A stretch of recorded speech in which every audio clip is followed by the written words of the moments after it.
So, tough loss on Sunday. I think our quarterback summed it up best. He said that, you guys heard him. We played good against a great team, and going to Arrowhead, we had to play great against that team to beat them. They're a very good football team. We did some good things early, and then we had the inexcusable drop of a punt snap, and the subsequent run with it instead of punting it, and then we had a punt return in the fourth quarter. They line drive a punt, and if we can get that left gunner, the gunner on our left side blocked, he made a great play. If we get him blocked, we have a really nice return set up. So I was disappointed by our fourth quarter performance on special teams, and we've got to get those things corrected, and we will. And then we have to move on to the Houston Texans, which we've done all week.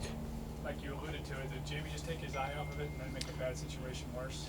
I think he just dropped it. I mean, I think you guys see us on the jugs all training camp, all spring, every Wednesdays and Thursdays now during the season. I would think that we would take more punt and field goal snaps off the jugs than anybody in the league, or at least as much or more than anybody in the league. So, did he take his eye off it? I don't know. I don't think the moment was too big for him. I don't think the crowd was involved. He's not a rookie. If he was a rookie and that was his first play, maybe. But yeah, he had plenty of time. They had 6 blocks when we had it blocked up, and they had a return look. But he's got to pick it up, take one step, and punt it out of there. And he didn't react the way we asked him to. We wanted him to. Put a number on that. 50, 100 snaps. Oh, this summer. During the week, he probably takes at least 50. And then in training camp, every single day he took at least 15 to 20 punt snaps off the jugs and 15 to 20 field goal snaps. And he's got great hands. I mean, he's a great athlete. He wasn't a holder until he got here, and he became a really good holder. I think he is a good holder. I can't explain why he dropped it. Rugby instincts to run with that ball? Maybe, yeah, maybe. Did that cause you to lose faith in him at all? No, not at all. Not at all. Could he have punted? I know he's a left-footed punter, so when I asked this, and he's running to his right, could he have punted with his right or? No, if anything, go left. Right. We work on similar things, like if a ball goes over his head, he circles back this way so he can scoop it up and then punt with his left foot. We talk about different situations and bad snaps or drop snaps. And Do you guys actually practice those scenarios too? I don't like to practice failure. Like it's like I'm being serious. Like that fire call on a field goal. We muff a field goal snap. We talk about it. We might walk through it, but we never want to actually practice that exact situation, because to me, you're practicing a drop snap. You're practicing failure. Do we talk about those things? Of course, and we cover the different situations. But what was his response to you when you said, "Why did you run with it"? I didn't talk to him because it was the rest of the game. I didn't say anything about it. I didn't want him to get too upset because I knew we might have to punt again, which we did, and he did a good job. We covered it well. We talked about it a little bit on the airplane, and he had no excuse. No excuse why he dropped it, and he's not an excuse maker. He's a stand-up guy, and he knows he's got to perform at a high level and keep being a weapon for our football team. And it starts this Sunday. Was he pretty torn out? Was he pretty torn out? Oh, about it? devastated. We all were. We all were for him and for our football team. Mike, this question comes after watching that Tampa Bay Dallas game last Thursday. So Dallas is ahead by 3 toward the end, or by 2 toward the end of the game, and they kick the ball out of the end zone. So now you're giving Brady the ball at the 25. He only has to move the ball like 50. Yeah, I don't remember how much yards. time was left. If there's maybe less than 30 seconds, maybe you squib it down there to get into. You guys remember the game at Cincinnati a year ago where we just kind of squibbed it down there and it wasted 5-6 seconds, and then all they had was a Hail Mary. Every situation is a little bit different. I mean, Tom Brady can score with under 10 seconds left from the 30-yard line, or he can do it with a minute and a half to go in the game. So then the question would be, what would be the cutoff? Yeah, the cutoff for you to say, just drill it out of the end zone. I think it's the weather, it's the wind, the opponent, how well they move the ball. You know what I mean? How well we played on defense. Those type of things go into account, and that's something that the head coach and I would discuss before we kicked off. Because it seems to me, just wanted to follow up. I mean, coverage teams don't get much practice actually, except in practice covering kicks, because everybody's we did a great job covering 2 kicks on Sunday. That's kind of our philosophy. We got a pretty good kickoff team, and Chase kicked the ball off well the other day, and I think every situation warrants a different mindset. I think and those are things the head coach and I talk about a lot in practice, or in the office, or during game on the sideline. Coach, is there anything, and this will be the last one about is there anything that he hadn't punted all day? It's a lot. He was deep into the game before he finally got out there. It's he knows that we have a good offense. He knows hopefully we won't punt a lot this year. And we've talked a lot about that, where he's got to come off, and it's almost like a sudden change for the kicker. You know, a pick six or a punt return for a touchdown or something. We score quickly and they can't kick it into the net 2 or 3 times. I've had kickers in the past tell me, well, Coach, I missed that PAT because I just wasn't ready. What do you mean you weren't ready? This is a National Football League.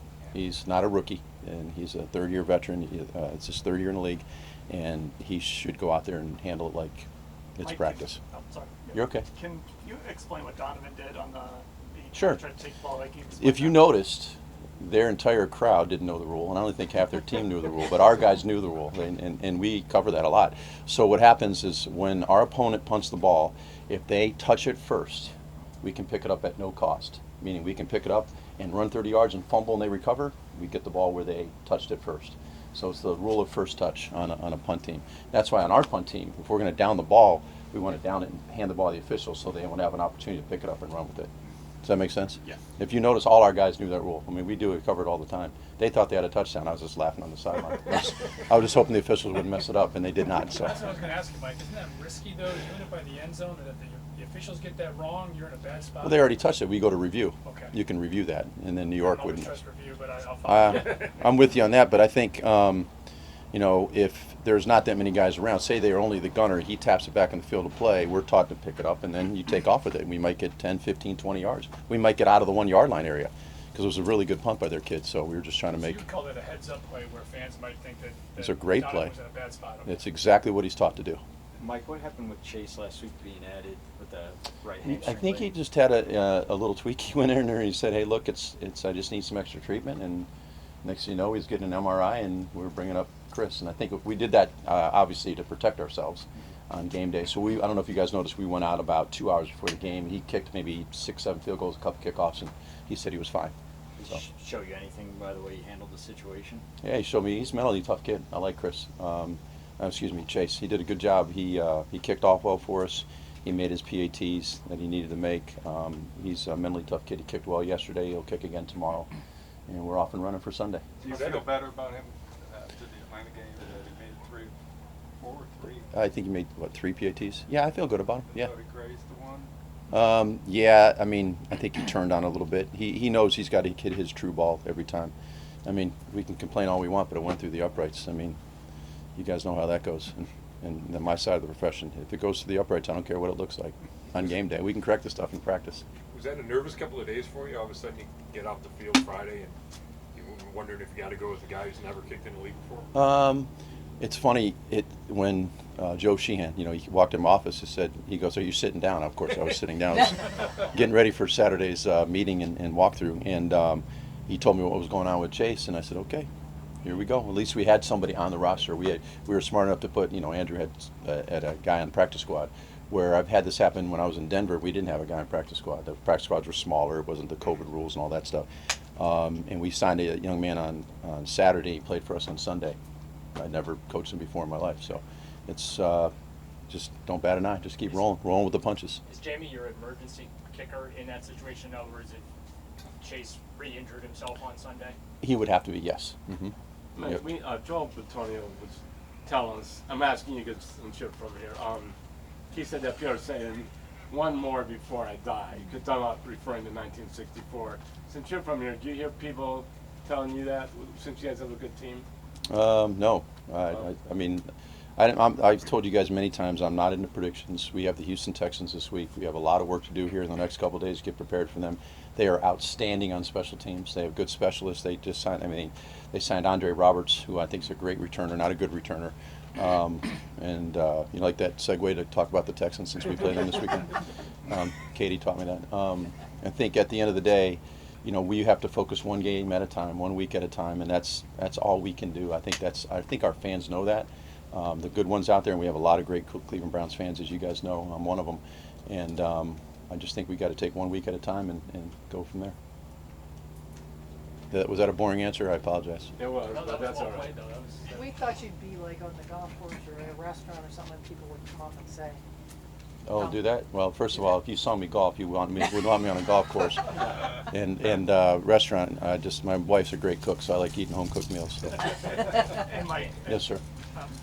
we obviously saw the Ron Harrison situation, Mhm. and I'm just wondering if it has come up in the building about assistant coaches putting their hands on players, just kind of. I wouldn't hit Ronnie Harrison. Have you seen the size of that guy? No, I wouldn't hit him. No, Ronnie was in a tough spot. Obviously, none of us condone, what he did, and I've never been in a position where I would push a player ever. I don't care how mad you are at a guy, but that was kind of the heat of the moment thing, and unfortunately, Ronnie got thrown out because that hurt us.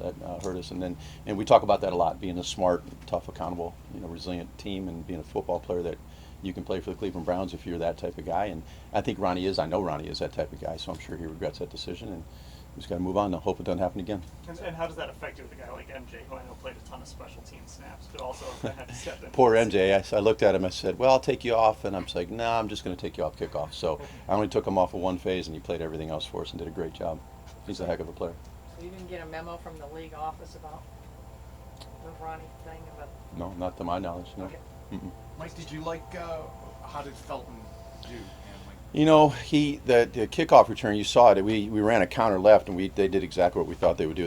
Everybody was over on the one side. We kicked out the 2, or coming up on the 1, and he stumbled. I mean, if he doesn't stumble, we didn't block it great on the backside. We're going to get to the 30, 35 if he doesn't stumble. So he's got to learn from that. When you're cutting to the left, you got to plant off your right foot. When you're cutting to the right, you plant off your left foot.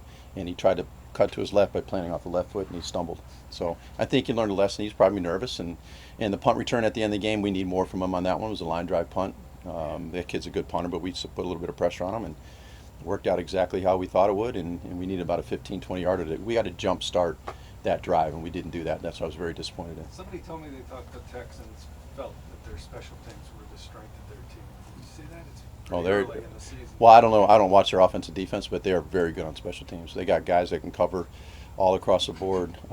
They got Joey Sly, who's got a big-time leg, filling in for Kymie Fairburn. They got a good snapper who's been there 12, 13 years. Their punter they got from the Eagles, Cam Johnson's got a really good leg and can manipulate the ball all over the field. So we have our work cut out for us, and that's why I've not slept much this week, and probably won't the rest of tonight, Friday or Saturday night. But we got to. Does that assessment of yours go beyond just the Jacksonville game? Absolutely. I think because I know the guys that they signed. I mean, I know some of them. I've coached some of them, and they're going to play hard, and they got something to prove, and they feel like that in order to play well, in order to win this game, they have to play well on special teams, and that's what I'm preaching to our guys. We got to counter that and actually outplay them, and that's our goal. A lot of familiar faces over there, right? Oh, sure. Tavier, yeah. Yep, I know. Tay Davis is on IR, and I know he was playing well for them before he got hurt. They got good guys all across the board. When I was watching the Wire this spring, I'm like, good night. They signed another good player. 51 is a good linebacker. 48's a good linebacker. Joe Thomas. And they're good across the board. So.